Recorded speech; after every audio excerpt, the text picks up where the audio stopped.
পাহাড়ে সূর্য যখনই উঠে না, যখনই ভিউ ক্লিয়ার থাকে না, তখন তার বিউটিটা জাস্ট নেক্সট লেভেলে হয়।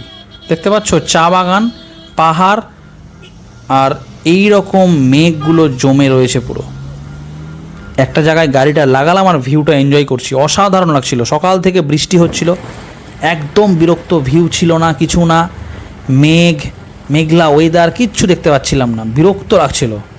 আর যেই সূর্য উঠেছে, একদম ভিউ এনজয় করতে করতে রাইড করছি, ফাটিয়ে রাইড হচ্ছে, আঁকা বাঁকা পথ, অসাধারণ রাস্তা।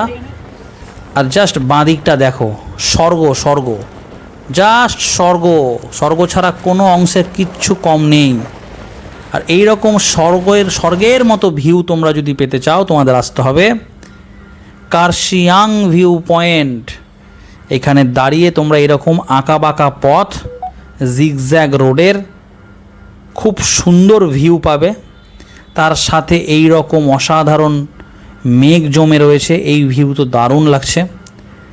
সূর্যের আলোটা পড়ছে পাহাড়ের ঠিক গায়ে, কি লাগছে ভিউ, দেখেছো? কেউ বলবে?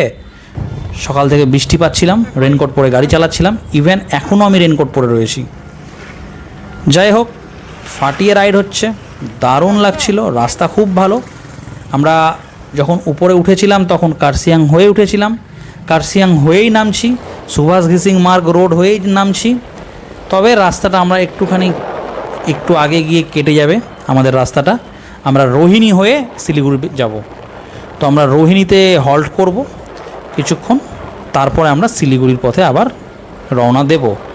তো নর্থ বেঙ্গল আমরা খুবই ব্লেসড, এত সুন্দর নেচার আমাদের বাড়ির এত কাছে রয়েছে। ঋষিকেশ, মানালি এইসব আমাদের ছুটে যেতে হয় না, বাড়ির কাছে একদম স্বর্গ।